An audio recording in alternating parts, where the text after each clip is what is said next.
하나님께서는 세상을 지으셨습니다. 세상을 지으셨나요? 정확히 말한다면 하늘과 땅을 지으셨다고 성경은 말씀하죠. 하늘과 땅을 지으시고 그 가운데 공간에 사람이 살아가도록 창조하셨습니다. 창세기 1장과 2장에는 대화가 나오지 않습니다. 보시기에 좋았다는 하나님의 말씀은 나오고 자신의 짝꿍을 향하여 이는 내 뼈 중에 뼈요 살 중에 살이로다 라는 노래는 있을지라도 상호간에 나누는 대화는 없습니다. 요즘 말로 하면 리액션까지는 소개하지 않는다는 말씀입니다. 그러나 3장부터는 내용이 달라집니다. 여자는 뱀과 이야기를 나누고 하나님께서는 아담과 대화를 나눕니다. 여자의 대화는 이를 만들었고 하나님의 대화는 처음 사람들을 향한 심판이 되었습니다. 사람은 비로소 말을 하면서 일을 꾸미기 시작했고 그 일은 하나님의 판단, 하나님의 심판을 불러왔습니다. 뭐라고 증거합니까? 내가 흙으로 돌아갈 때까지 얼굴에 땀을 흘려야 먹을 것을 먹으리니 내가 그것에서 취함을 입었음이라 너는 흙이니 흙으로 돌아갈 것이니라고 말씀하십니다. 일이 일단락된 후 성경에는 한동안 대화가 나오지 않습니다. 그리고 이윽고 오늘 11장에 와서 다시 대화가 나타납니다. 벽돌을 만들고 견고히 굽고 도시와 탑을 만들자는 내용, 대화 속에서 나오고 있습니다. 대화가 끊긴 동안 사람 사는 세상은 이렇듯 기술이 한층 발전하였다는 말씀이 되겠습니다.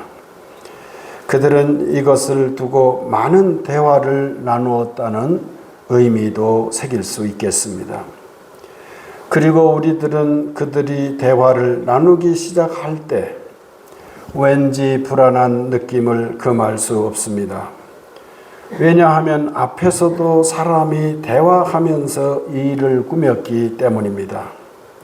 아니나 다를까 일은 우리 짐작대로 되고 말았습니다. 자, 우리가 내려가서 거기서 그들의 언어를 혼잡하게 하여 그들이 서로 알아듣지 못하게 하자 하시고라는 하나님의 말씀이 나타납니다. 이는 성경에서 가장 납득하기 어려운 그런 장면 중에 하나일 것입니다. 우리 교회 어린이부 최고참이신, 최고참이니까 이신하고 올려봤어요. 최고참이신 문희겸 어린이가 이 부분에 대해서 이렇게 질문했다고 합니다. 제 얘기가 아니고 이 6학년 학생이 하는 말입니다.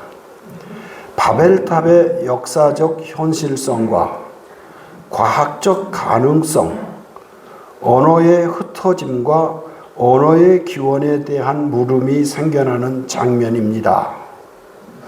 이거 지금 무슨 철학자나 전문가가 말하는 것 같잖아요. 그런데 우리 교회학교 어린이가 한 말입니다.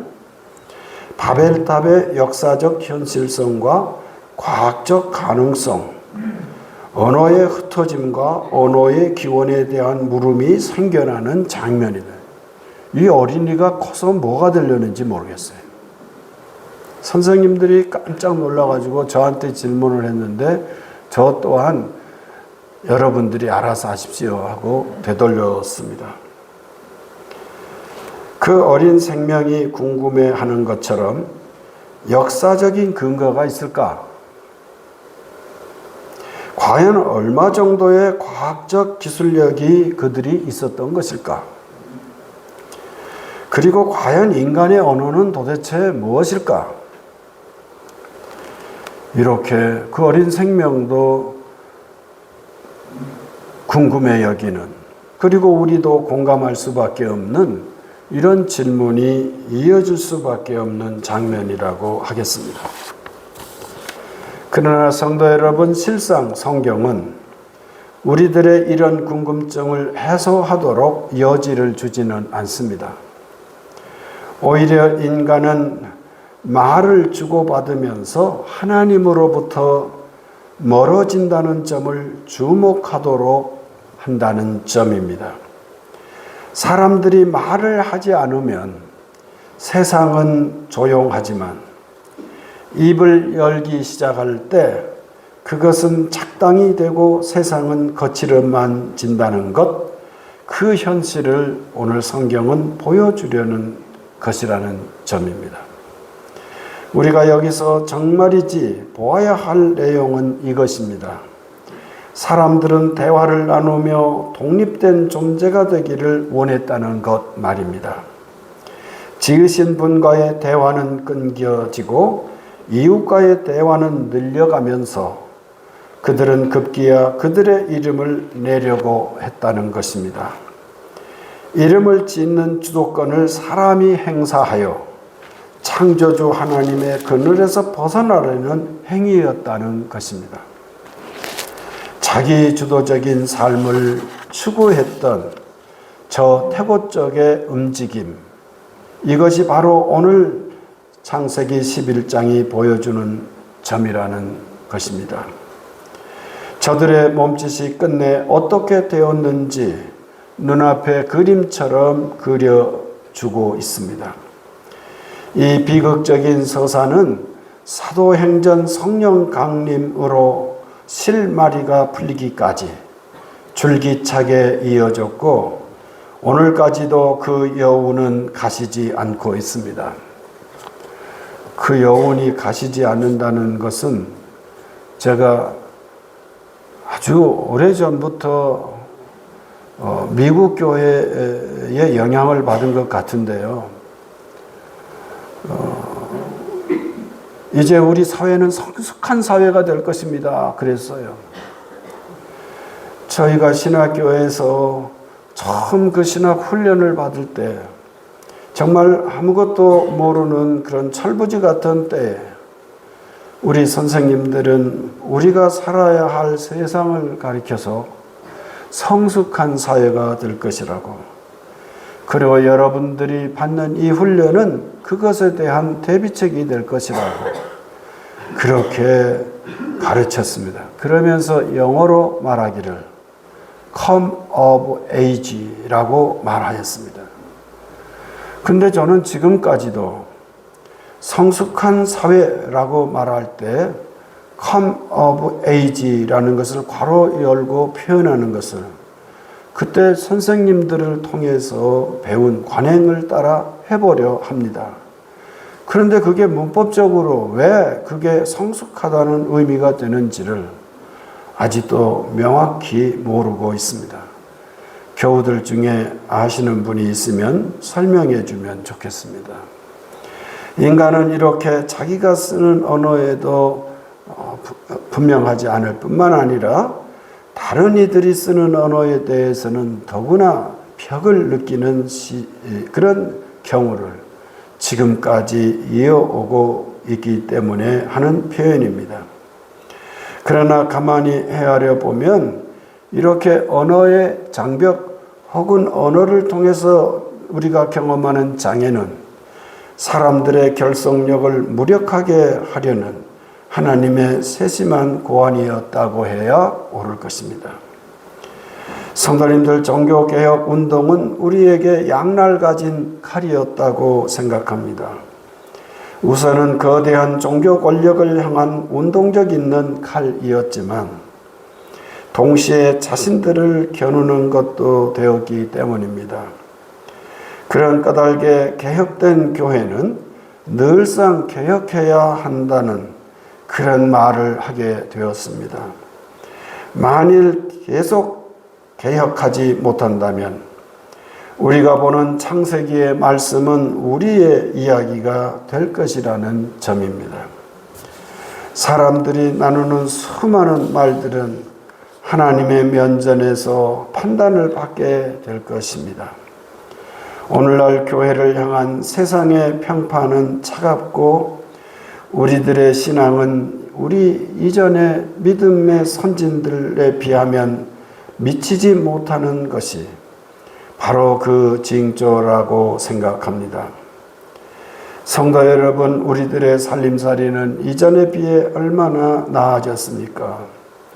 한 줌씩 모은 성미로 공공을 견뎌야 했던 이전의 목회자들에 비해 오늘날 목회자는 구차하지 않습니다.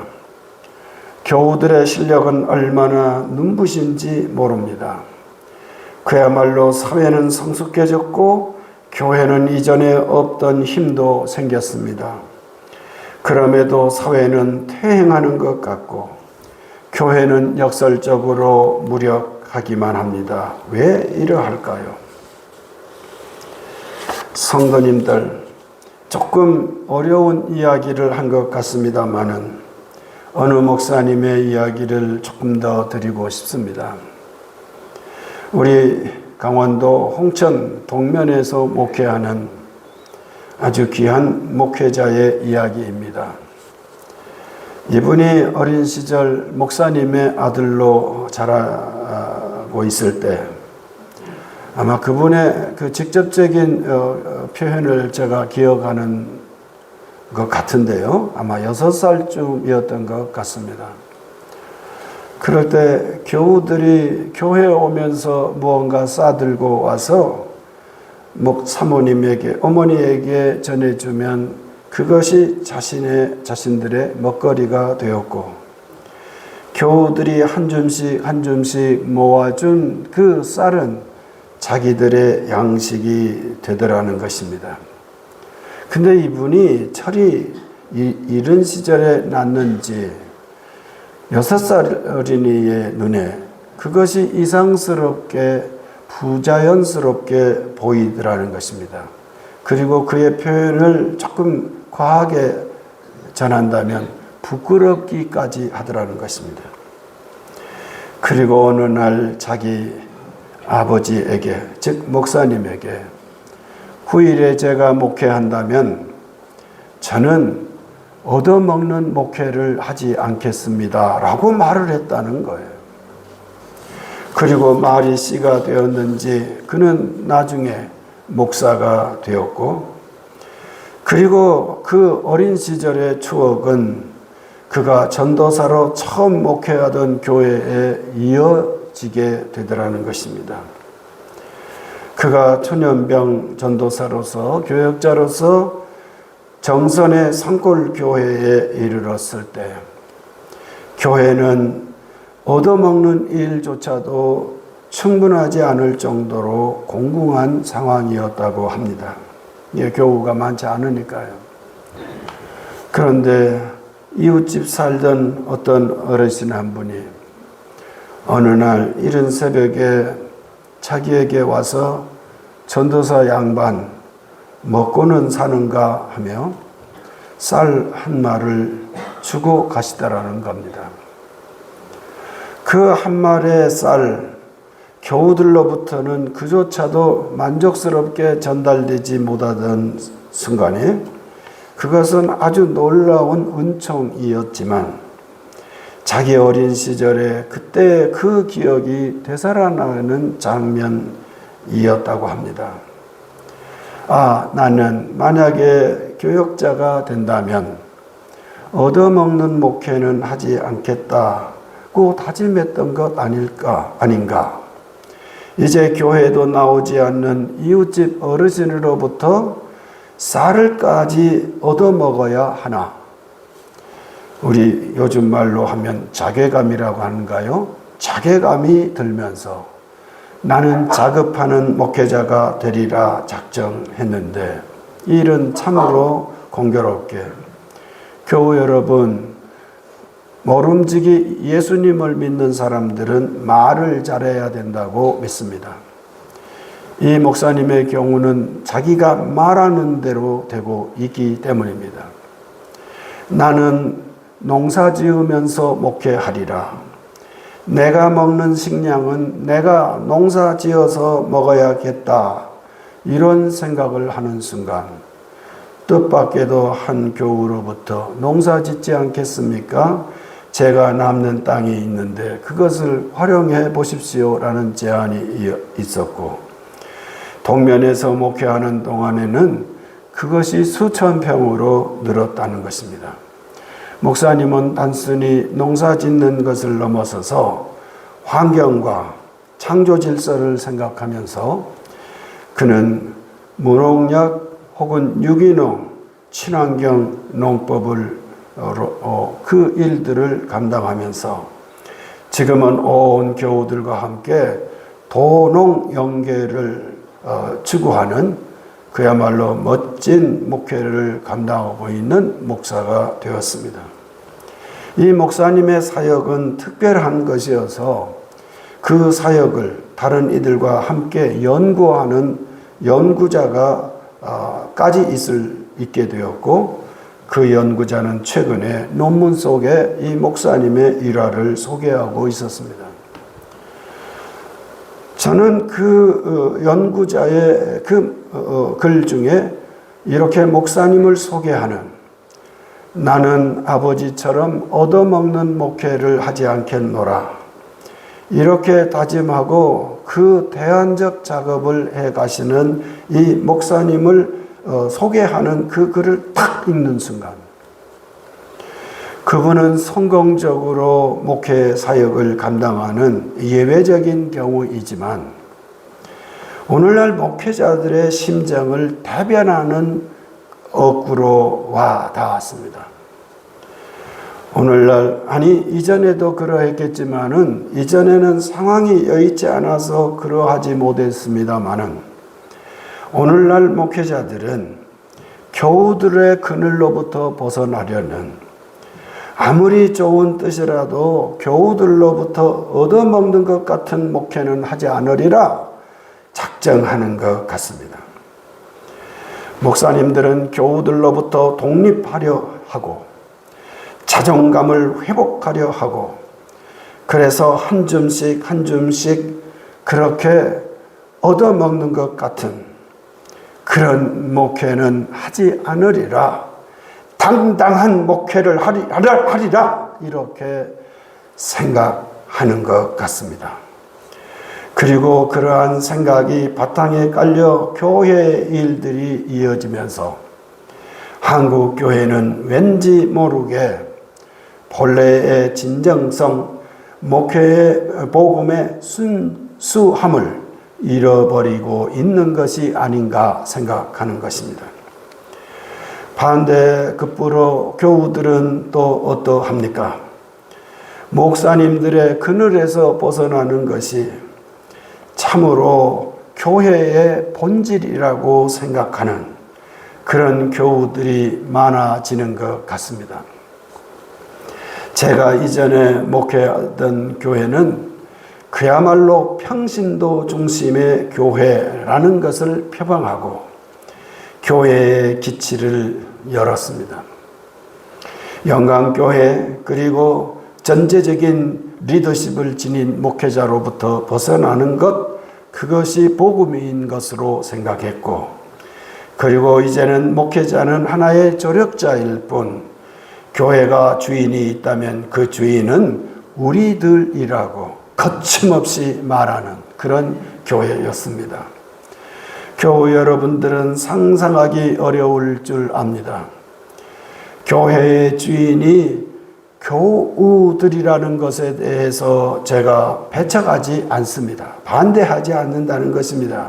그렇기는 하나 우리 강원도 땅, 다른 지역보다는 좀 순전한 그런 신앙적 향기가 있다는 강원도 땅에서 놀랍게도 우리는 목회자의 지도력을 최대한도로 제한하면서 평신도가 중심이 되는 그런 교회를 할 것입니다 라고 주장하는 교회에 가서 목회자가 맞닥뜨려야 하는 현실은 참으로 쉽지 않았습니다. 그야말로 목회자는 이렇게 멀쩡하게 교회의 목회를 주도하는 것 같지만 그 내면에서는 실상 그야말로 그들이 던져주는 부스러기 빵이라도 먹는 것 같은 한없이 다른 의미의 앞에서 자괴감이라고 표현했습니다마는 그런 자괴감을 경험하는 기회였습니다. 목회자들은 그것을 도저히 견딜 수 없었고 목회자는 1년이면은 그 교회를 떠나야 했습니다. 그분들은 훌륭한 목회자들이었고 나중에는 참으로 교단과 한국교회를 대표할 만한 목회자들로 성장했습니다.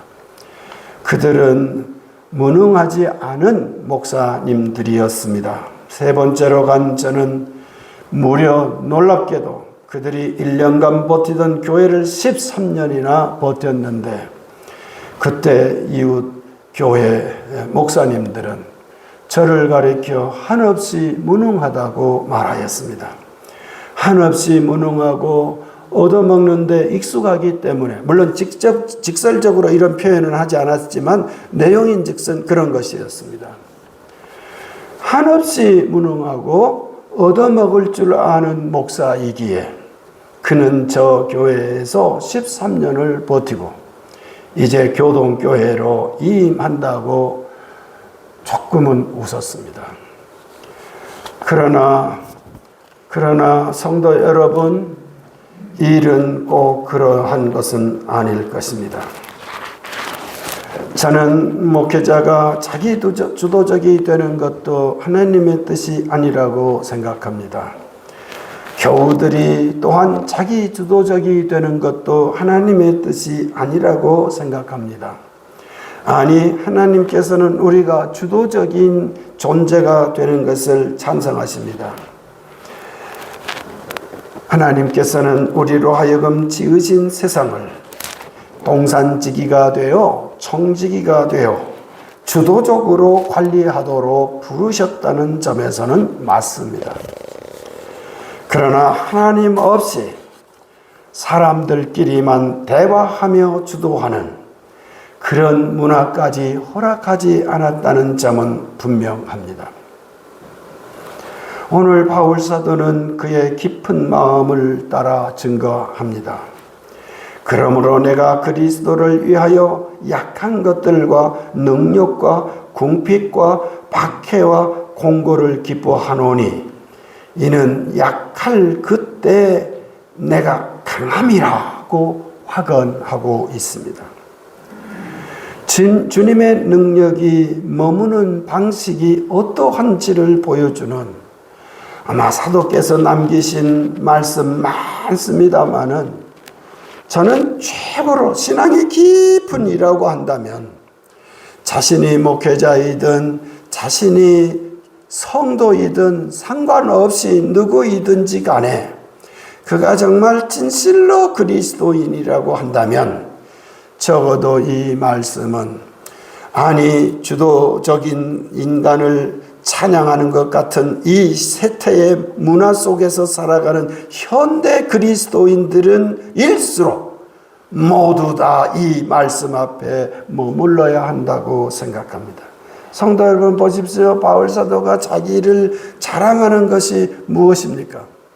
오히려 우리가 외면하려는 궁핍이요 박해요 공고를 능욕을 기뻐한다고 말씀하고 그렇게 할 때만이 놀랍게도 주님의 능력이 자기 존재 속에 머무는 것이라고 말씀하고 있습니다.